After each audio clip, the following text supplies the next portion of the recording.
Welcome again to the Spicy AI podcast, Ctrl-Alt-Disrupt. I'm Mark Harrison. I'm Joanna Miller, and in this series, we are diving into AI world with a special focus on credit and order to cash and the challenges that leaders face. We're here to ask the spicy questions others avoid, cutting through the hype, challenging assumptions, and exposing where AI helps and where it hurts. So buckle up. This isn't just another AI podcast. It's bold and it's sharp and it comes with a Scoville rating. So what's on the menu today, Joanna? Today, we are talking about data readiness myth. Okay, that sounds intriguing. So what is the myth of data readiness then? Well, all the companies are chasing the ideal data, while in fact, the status of clean data, especially in the large companies, enterprises with the complicated structure of ERP, multi-ERP environment, multi-system environment, is practically impossible.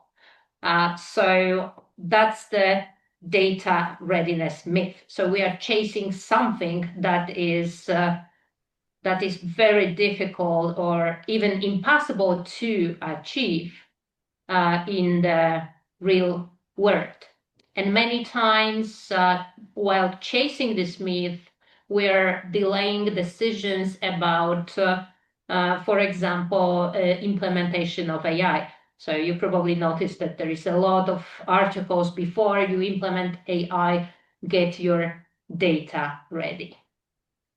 Yeah, it's interesting we're having this conversation because what we're talking about here is nothing new, right? I mean, having a good quality database or master data, however you want to describe it, this should always have been the case, right? But Yeah. and I guess the what the latest sort of AI projects bring about and emphasize is that the opportunity to make errors is a million times faster than it was before. And what Exactly. we're talking about from a credit order to cash perspective really is minimizing the number of invoice disputes. Right? That's the bottom line of it, really. So nothing new here, nothing rocket science. Right, this is Mhm. common sense that should have been done decades ago in many companies, right? And they don't.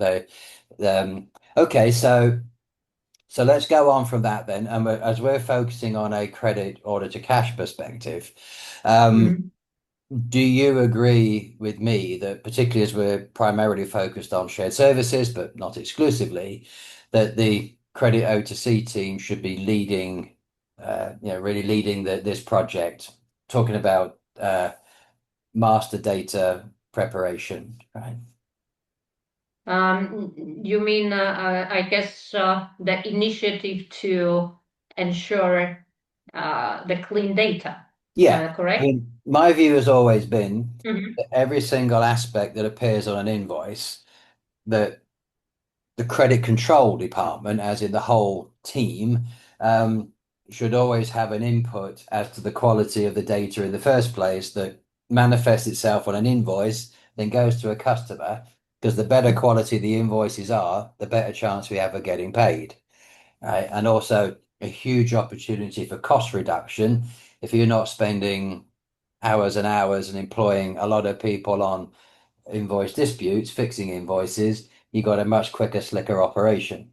It always baffles me how when I make this comment to the companies I work with or train with and so on, they say, "Oh no, master data is somebody else's area of responsibility." Well, how can that be? So it has credit control have to have an input in the quality of the data. And I think it's a great opportunity when business service leaders are talking about adding value to the business, getting the teams in shared services having a greater understanding of the end-to-end business. Well, this is what it really means, right? Is getting into the weeds, into the detail. What data have we got, right? Where does it start? Where does it come from?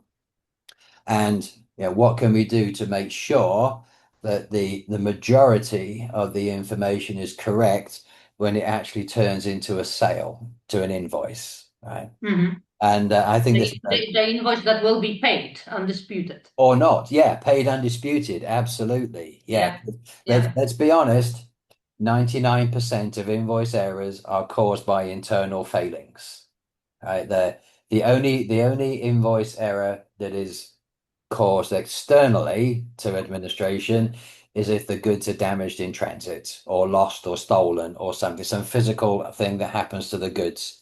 Otherwise, everything else is an admin issue and it's our problem, as in the selling company. Yeah. So I think we need to yeah, yeah. start with that. That's a a very obvious fact that most companies tend to overlook, or many companies overlook, because they're more worried about revenue recognition than asset quality, right? And I think the key thing that we're talking about here is AI projects speed up the ability to manipulate data, to export data, to work with data, which means that it will show in rapid time the weaknesses, right? And all the weaknesses come from the database, right? But this is nothing new. I stress this every time. This has been the case for decades, right? Mhm. It's nothing new. Just that we have another opportunity now to really revisit the source of our data, right? And technology has moved on. So let's explore then sort of when we're talking about data from a credit, let's just call it credit control, the whole O2C, Mhm. I2C, P2C area. What areas of data are we actually talking about? Well, we are talking in general about the master data because like every error in transactional data that appears, in fact, results from the error in master data. So either it is a customer data and errors during customer onboarding, or this is a pricing master data, vendor master data. Yeah, Well, there is like all the master data, every error master data, so like a typo, duplication, yeah, missing data, yes. all that stuff is impacting later order generation, quote generation, invoice Invoicing, generation. And invoicing. after all, yes, and after all, we end up with the incorrect invoices. And when collection approaches, that's already too late. Absolutely. And then We are talking also credit master data.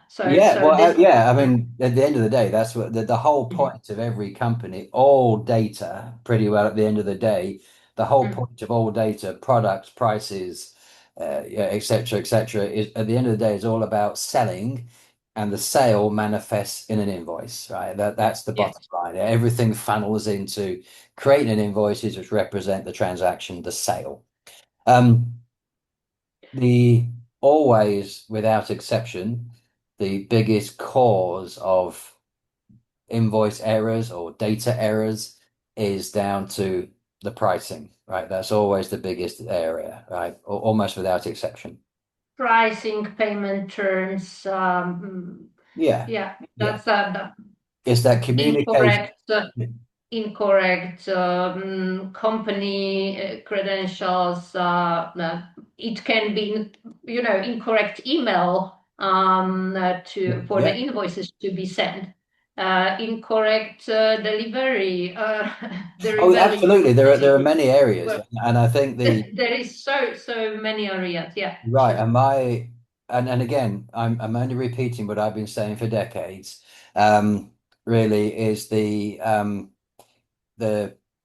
most of the areas are caused between the gap between what the sales agree with the customer and then getting that information into the master data onto the ERP system, so that the next bit happens. The as you said, the payment terms, the prices, that kind of thing, are then all part of the invoice creation.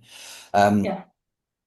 and I think with what's different between sort of now and previous previous decade, shall we say, is that the technology can actually be trained to,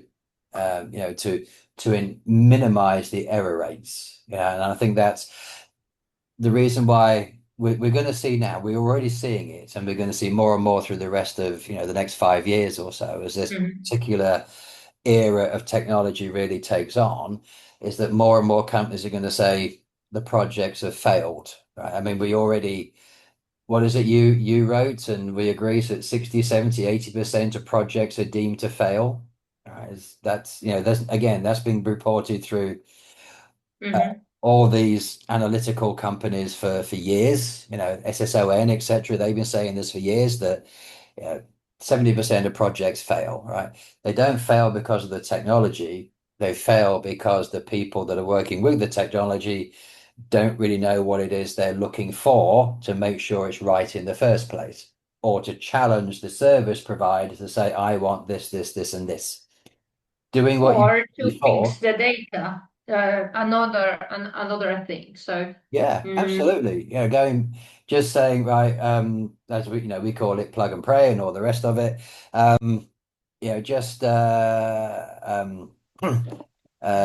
Just just kind of doing what you've done before is not going to make it any better, right? You got to say, right, mhm, we've got this technology, we bought this, we're going to implement it. What is it we want to achieve?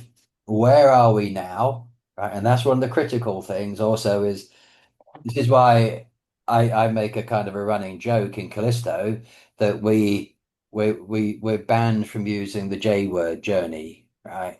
Because every company says they're going on a journey. Now, the definition of a journey is that you start somewhere and you have a very definite idea where you're going, right? You go on a train, you start at this place and I'm going to this place, right? That's your journey. Very definite, very defined, right? In mhm. business world, most or many organizations go on a journey and they don't actually know the quality of the data that they're starting from, right? So what's your overdues? No, I don't know, somewhere between 10 and 20%. I'm not sure, right? Why is that? Nah, don't know. It's always been that way. So what would you deem to be success? What does success look like, right? Over what period of time? It's all very basic stuff. Mhm. Nothing new. And that's why I say the ownership has to take place within the credit auditor cash department. And the areas that you're talking about, if we go through those, right, let's go back to the pricing, right? Again, that's always the highest, the biggest reason why there are errors, data errors, it's because of the pricing. What what do you think AI can do around that, right? To improve the quality, reduce the error rates. Yeah. So I would like to refer to a couple of things um, uh, from your part. So regarding the ownership of the data quality, so we've been recently in last week we've been talking about the data mesh. So still the ownership of the data should belong to the data producer and the responsibility for this data. However, well, the data governance board should be cross-functional, and this should create cross-team cooperation. That's maybe a little bit idealistic, mythical, but that should be the practice. So, no single department, in my opinion, should own the data because there is always some missing picture. So, like that, this is like the saying that two heads are better than one. That's why cross-functional ownership, cross-functional governance makes sense, while domain ownership for the data quality should stay where it is produced. So that's one of the opinions.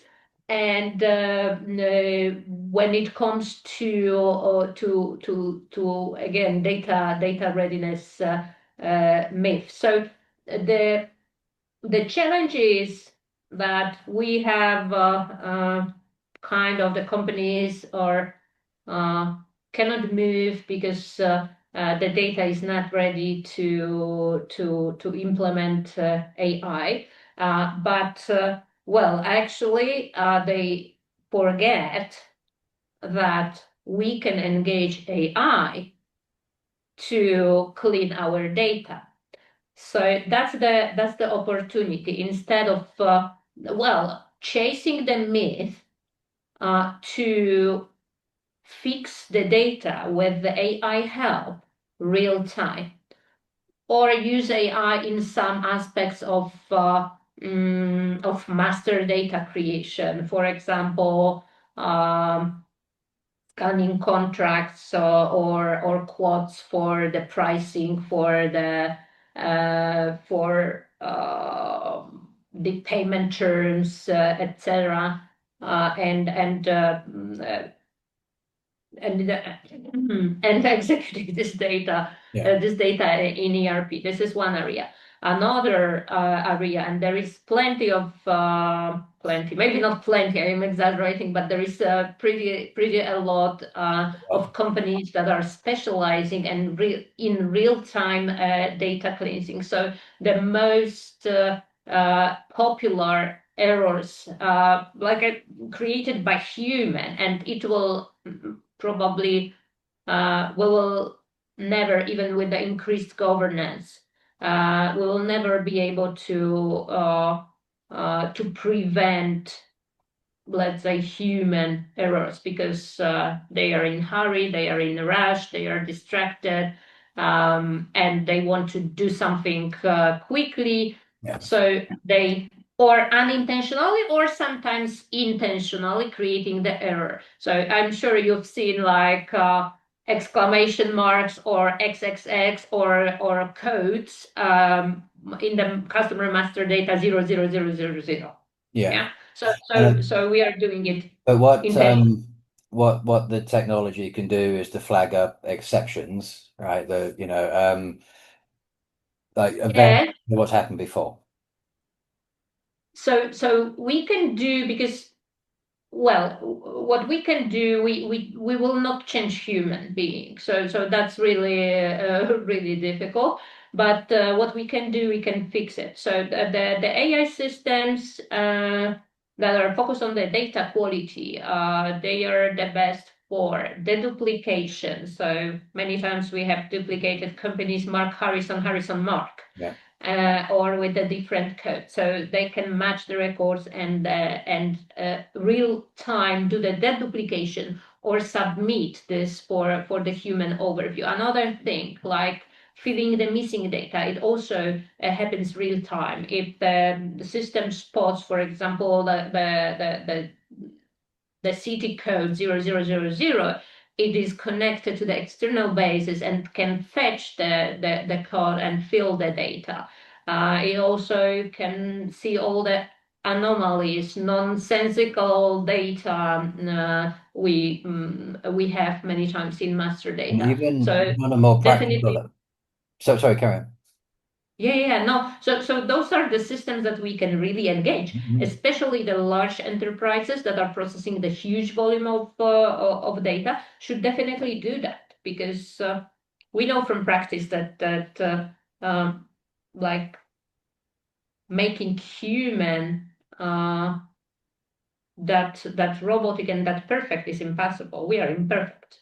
And the and just if we just keep around the sort of vendor master data, I see. I mean, there are simple things like parent-child relationships. So if ever a new company comes on board, excuse me, a new business comes on, the technology can be saying, is this part of a bigger group, right? And then straight away, because that's where a lot of invoice errors are caused, because you get a new Mhm. division of an existing client.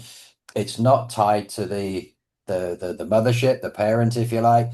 So it Mhm. goes down to default tariff. Straight away, you got a pricing error. The system, the technology can be running against that and saying, we have this. So Yeah. it needs to be, and that's what I was saying about flagging up exceptions. We have this company, it's not been linked. Do you want me to link Mhm. it? or maybe you can set it that it automatically links, if it's however you Yeah, it can want to be. It go. can be connected with external database and verify if this company Right. belongs to any group. And Mm-hmm. I was talking to a credit risk provider the other day. Mm-hmm. We're taking sort of technology to really to front to the pushing the boundaries, which is very exciting. Is that when Mm-hmm. they new client credit risk, the typical thing, they give you the credit rating and everything else that goes around that. But as part of their offering, they also connect to Google Maps, and you can actually Mm-hmm. see if the address is actually exists, right? So you can actually go and see. And this is, I mean, you can do that independently, you can do that anyway. This is part of the process flow. Here is the And that's good. You have KYC tackled over there and already. for, Mm-hmm. and coming to governance and all the rest of it, and ESG, which is a huge part of everything we're doing today. It will reduce the fraud aspect as well, because you can say, Mm-hmm. yeah, there's, at least we prove that this building exists. It's not just a bit of wasteland somewhere where our goods are delivered and somebody signs for Yeah. clears off and you never see them again, right? Which is a Mm-hmm. regular fraud these days. That's a regular thing, bogus delivery Mm-hmm. addresses. So this is where it all kind of knits into real time. And then other aspects of the data, areas that are often, scandalously overlooked is things like Dunning letter cycles. One, going back to the shared service center model, the idea of shared services is that you embark on standardization. So you have the Mm-hmm. same strategy across all countries, all business units. The fact is that company A is selling to company B.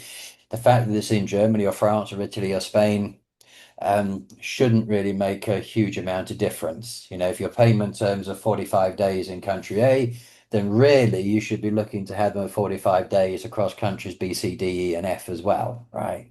Yes, I understand there should be sometimes be variations, but getting this standardization can actually work in your favor as well, because then rather than having six small companies you sell to, you could have one key account, right? Which changes the relationship, the dynamic, the number of people working that account, collecting it, and so on. So there's many aspects to this data, right?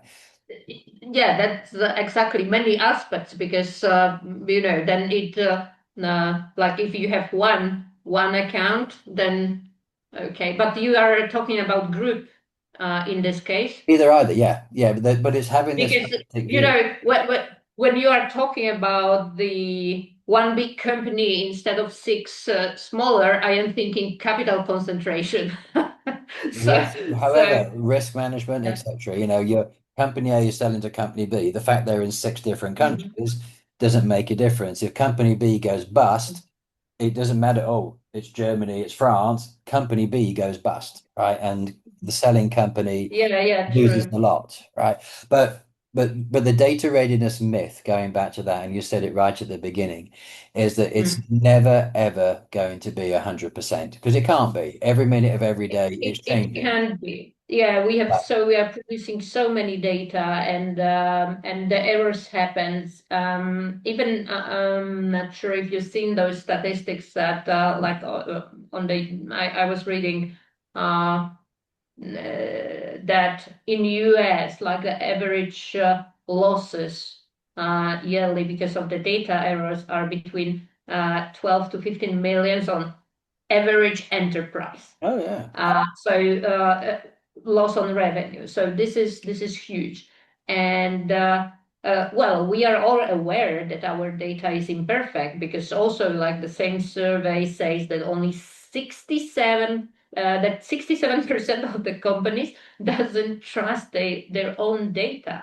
So we are aware. Yeah. Um, I mean, uh, we are we're about looking ways to measure aware this, of ways the to truth. measure this. In Callisto, we've been saying for many years the 2.5% excellence rate, right? And when it comes to database quality, one of the ways that you can measure the success or the good quality of your data is by the Mm, number of credit notes raised. And what we say is that that should not exceed 2.5% by mhm, quantity of the number of invoices generated, right?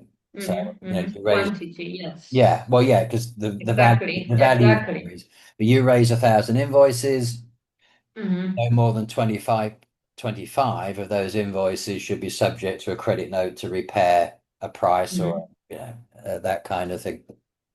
So But, there's but one but look, part. I am thinking about one case when we are talking about this 12 to or 13 to 15 million revenue loss yearly. So how huge opportunity goes from like cleaning the data, engaging the system. So this is immediate ROE, frankly speaking, Absolutely. because I was about to say exactly the same thing. The ROI on technology implementation, you break out the silos, you stop the silos, you go right back upstream to the source data. You aim to have this 2.5%. In the manufacturing side of the business, they call it Six Sigma, right? It's the same thing, right? You're minimizing the number of errors. And the most important thing is we're seeing it every minute of every day, particularly us as a small company. We're seeing companies are putting freezes on budgets, training budgets, travel budgets. They're laying off people, they're moving to other locations to reduce cost. The irony is the costs are right in front of them. You don't have to move anywhere. You just fix what. exactly they can utilize instead of sacrificing the quality of the services because of cutting resources It's a false or economy. other actions. They just fix the data and they have 15 million Yeah, I mean, annual. you reduce your overdues and you reduce your disputes from by 25%, 50%. When I was doing my degree a few years ago, and this is one of the things I looked into, and there's research you can Mm, Google it as well. The average price, the cost of every credit note, and this was a few years ago, was something like on average 25 euros. Right now, mhm. that's probably increased by 50% since I did my degree. So let's say it's 40 euros. Every credit note costs 40 euros, right? With all the various invisible costs, plus people actually doing the research and raising the credit notes and all the rest of it. So if you say it's 40 euros every time, right, and And you you have 30% of disputes, which is not that uncommon, and then you are processing couple thousand transactions. So And that's there's the million. ROI, and there's the ROI, and the database myth is, yeah, it's never going to be right because the data changes every minute of every day. New companies come on board, new orders are being entered. That's good. That's how it should be. Cash allocation is constantly being updated. So it's changing all the time. But if Yeah. you aim for this 97.5% correct rate, you know that you're moving in the right direction, right? And I do, yes, and companies must not defer, procrastinate on embracing these technologies until they get their data 100% right, because it will never happen, right? But what you must do is, It will never happen. So they oh, need to utilize the technology to fix the data. And this is like AI fixes the data, yeah, and at the same time, with the fixed data, creates the platform to other AI automation that will work correctly under the other conditions that the systems absolutely. rebalance, But if retrain, etc. All the stuff that we've been But talking about if before. you aim to reduce the invoice errors you've got now, and every company can do that anyway, with or without technology, just by putting focus on the master data, right? You can, and that should, that's not rocket science. So I Yeah, think but what we're aiming at, technology speeds that up. yeah, So, it speeds it uh, up. Yeah, first of all, it will highlight the areas of error and concern in the minute and detail. Mark, because the errors will happen. So, even with the governance, you always have the errors. So there is no company who has zero errors. And the problem, like the problem, maybe not the problem, the challenge that with the uh, manual controls, whatever, we spot the error already when it affected already our revenue probably. Oh, yeah. But with the technology, we have the opportunity to fix it real time Yeah. or prevent it.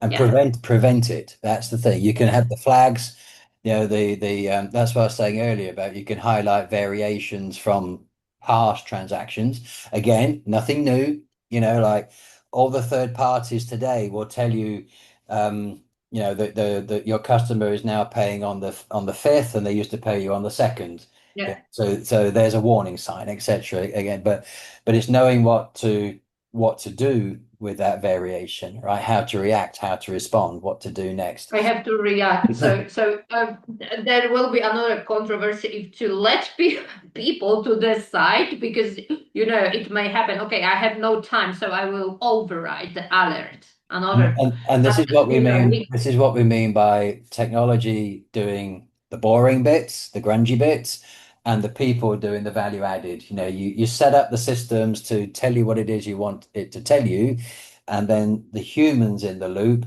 they react and do whatever it is needs to be done, calling the customers, making the amendments on the database, Mhm. whatever it is, talking to the customer about, do you want a higher credit limit, a lower credit limit, or if it's a higher credit limit, talking to the customer, why do you want a higher credit limit? This is the value added, right? This is the real, and that leads into a whole bunch of other things, like you said earlier, know your customer and so on. So Mhm, I mhm. think from this discussion, it's been great, and we're really emphasizing that the technology can really help us to fix things that have been around for a long time. I would also say I know a lot of organizations are very happily procrastinating with AI, other third parties. No, because they're saying we'll do the S4 HANA project. 2028, we'll come back and we'll think about other technologies, right? That's the No. biggest mistake to make, right? That's a big mistake they cannot even Big. afford. So now market requires AI strategy. If you don't do it now, you will be very much behind Yeah, yeah. very shortly. So we need to go with the market flow. S4 HANA and well, whether it's SAP or any other, if you're standardizing your ERP, that's not going to change your performance. If you've got 25% overdue, you're going to have 25% overdue, whether it's Oracle or SAP or Sage or whoever your ERP is, that ain't going to change, right? That's true. That's It's it's that's not a actually ERP agnostic. Yeah, the ERPs record the data. They're just a box of numbers. They don't really change anything. They just capture the information. It's the AI and all these, amazing third party suppliers that are out there in the credit O2C world, many of which work with us in Callisto. You can you can have 25 legacy systems today, right? The technologies we have today can all be mapped up into a standard platform, agnostic, as you said. You can map it all up there. That's where you get your standardization. What goes on in the ERPs can carry on. Your data entry can carry on. You just map it all up, route it all up into a standard cloud platform, and then you can get your outputs and you can really start to work on the on the enhancements that the technology has today. Don't wait for the ERP standardization. Because by the time in 3 years' time you've done that, your ERP is probably going to be out of date and the next edition is ready, right? It's Yes.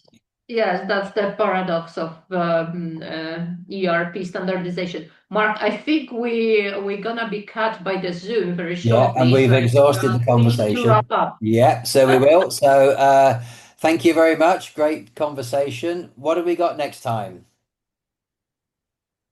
I think we have sustainability. Okay, sustainability it is then. Until then. Control, Alt, Disrupt, and keep your AI spicy. Catch you next time. Cheers. Bye bye.